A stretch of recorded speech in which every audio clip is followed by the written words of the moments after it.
Tá chegando no passinho do Paquetá, no esforço do Endrick. O Rodrigo abrindo o placar para a seleção brasileira e o Dorival consegue um empate no seu segundo jogo no comando da seleção.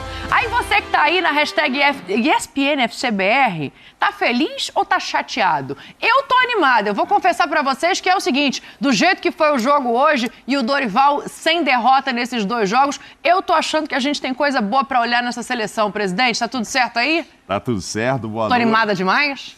Não precisa ao menos. Quase que... Não, mas enfim, boa noite para você, pro Pascoal, pro abençoadozinho, fã de esportes. Foi o empate até com cara de vitória, porque 2 pênaltis que o Brasil vai reclamar mesmo, né? Vou dizer tal. Então, foram 2, hein? No jogo de 3-3 foram 2, né? A gente vê esse negócio de pênalti, tem um juiz ruim em todo mundo, Mauro. E outra coisa, esse jogo não ter VAR, né? Eu acho que esse foi um golaço. Esse, sem dúvida, foi um golaço. O Beraldo e o Bruno ficaram a ver navios, como se dizia antigamente, um golaço. E esse foi um presente, né? Gol do Rodrigo, ó, presente que o goleiro deu. A gente está pensando aqui nos gols, né, do jogo. Mas assim, não, o Brasil jogou bem? Não. Primeiro tempo, muito ruim. Mais posse de bola da Espanha, mais ou menos esperado isso. Mas em número de finalizações. No primeiro tempo, o Brasil teve uma hora que estava 7-1 em finalizações, Brasil muito atrás, etc.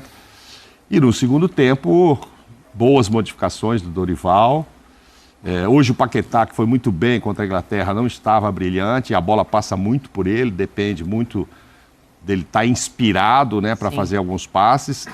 Acho que mais uma vez o Vinícius Júnior, não sei se sentiu um pouco hoje, mais ainda do que sempre, esse peso, ele era o cara, era o capitão, o jogo era em função dele, essa história do racismo, então ele estava, não sei, se pressionado, porque o Rodrigo não estava. O Rodrigo jogou em casa, literalmente mesmo, muito à vontade e tal, mas não foi um outro jogo bom do vídeo. De alguns, sabe? Meio campo, o próprio Bruno, enfim, a gente vai falar aí do jogo, não foi uma atuação brilhante. Mas acho que, sim, para o Dorival sair 2 jogos com uma vitória e 2, diga-se de passagem, 2 adversários e que o Brasil sempre quis jogar com esse nível de adversário antes de Copa do Mundo, de tudo. E quando o Dorival assume e fica sabendo que são esses jogos com essa grandeza toda, aí é uma fria, caiu no colo dele uma boa, uma fria, que isso, já vai estrear 2 jogos pesados. Então, acho que para ele sai bem, tem observações a serem feitas. Às vezes, quando ele muda o time melhora, aí você fica pensando, então, por que não põe no outro jogo?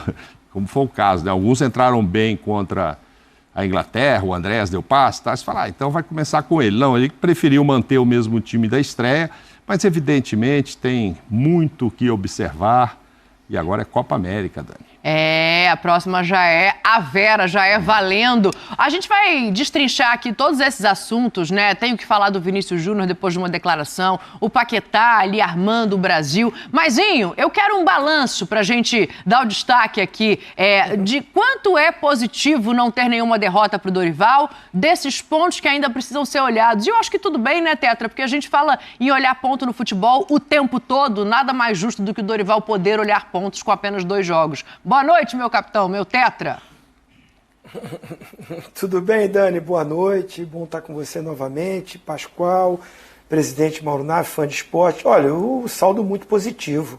Ô, Dani, eu vou ser sincero, como você sabe que eu sou, eu não estava confiante para esses 2 amistosos pelo que o Brasil vinha apresentando. E tantos desfalques que o Brasil teve da primeira convocação do Dorival, quantos jogadores uns que já não podiam ser convocados e outros que tiveram contusão logo depois que foram convocados. Jogadores importantes. Estou falando de Casimiro, de Marquinhos, ficando só por aí, além dos goleiros todos. Aí vem o Bento, né? Que a gente, como é que vai ser? O cara, né? Seleção, substituiu o Ederson, o Alisson. O cara, para mim, um dos melhores em campo hoje, ou se não o melhor do Brasil.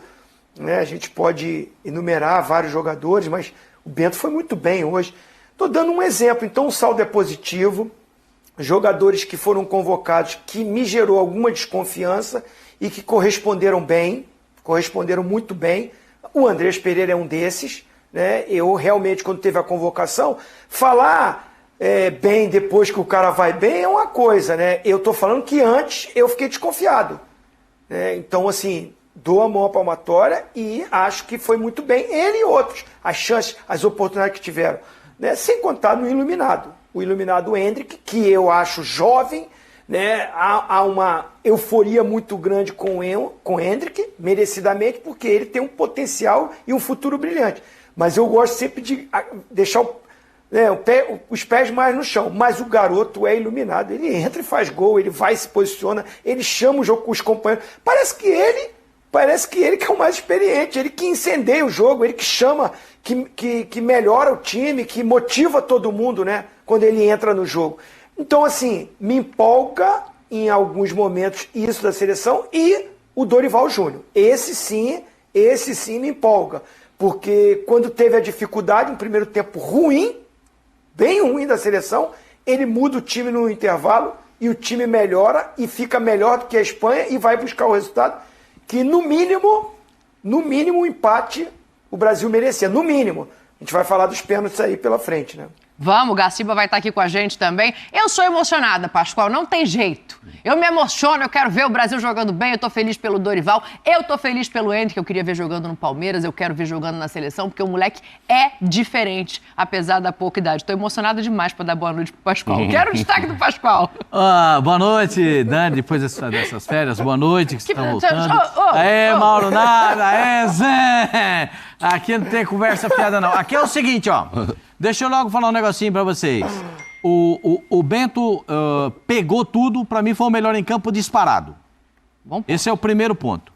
Segundo ponto, João Gomes jogou cansado o primeiro tempo. Danilo jogou cansado o primeiro tempo. Né? Jogou se você tá aí, onde você tá? Você tá em casa? Se o Rafinha passar na porta da sua casa, arruma alguma coisa pra ele fazer. Porque não jogou nada, ele não apareceu pra jogar. Rapaz. Avisa pro Rafinha que tinha jogo e ele não foi. Cadê? Vocês viram o Rafinha, não? Ele tava lá no cantinho direito, assim, mais pra linha de fundo. Avisa o Rafinha, por favor, que tinha jogo e ele não foi. E era jogo da seleção brasileira. Ele não apareceu pra jogar. Ele é muito bom jogador, mas pra seleção brasileira precisa mais.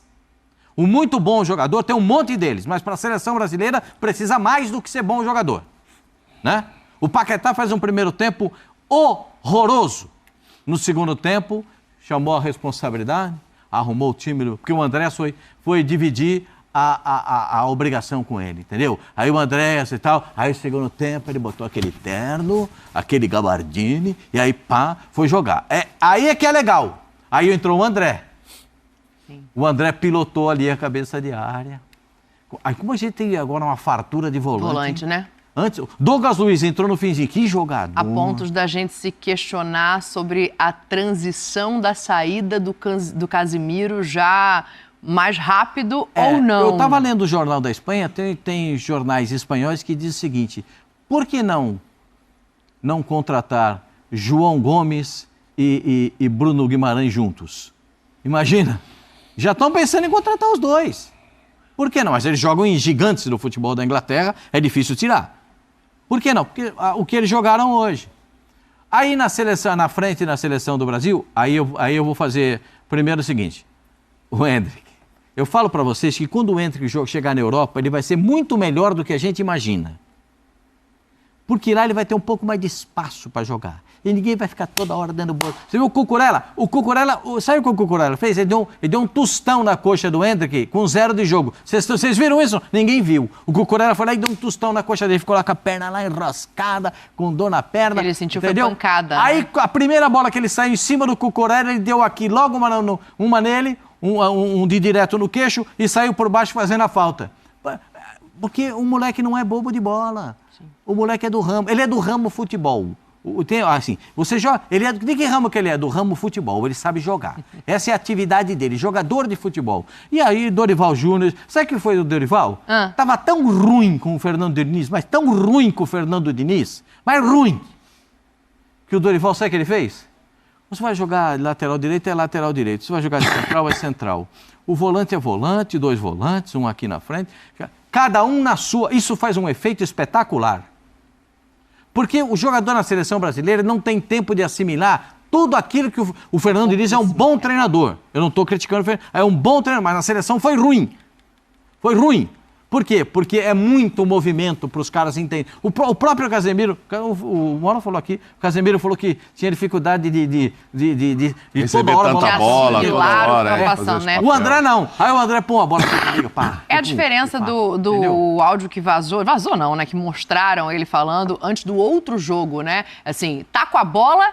Criatividade, do meio pra frente, faz o que vocês sabem, perdeu, todo mundo se ajuda. Ó, o negócio é o seguinte, eu vou chegar no Dorival, o Dorival vai falar daqui a pouco ao vivo aqui, entrevista coletiva. Eu vou chegar nesse menino, não é à toa não que ele tá ali com essa camisa da seleção brasileira, porque ele merece, ele tem personalidade, continuou no jogo no segundo tempo com dor na perna. Mas eu quero começar por esse ponto que vocês destacaram aqui do meio campo, todos vocês trouxeram a questão do meio, que no primeiro tempo não aparece tão bem, no segundo tempo melhora e muito em função dos volantes. A gente cita o Casemiro, acho exímio jogador, extrema importância na seleção brasileira. Se for fazer uma transição, ele tem que estar ali para essa transiçãozinho. Vou tocar essa bola em você para ouvir aqui Mauro e Pascoal depois também, mas começando por esse ponto, porque os volantes dessa safra chamam a atenção. Então, assim, sem desmerecer o Casemiro, mas talvez seja a posição hoje que menos precisaria de um cara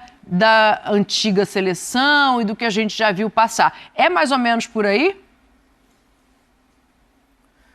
Eu não abriria a mão ainda do Casemiro, não. Não, tem que estar. Ele é um cara importante, a sua liderança, ainda a sua vitalidade.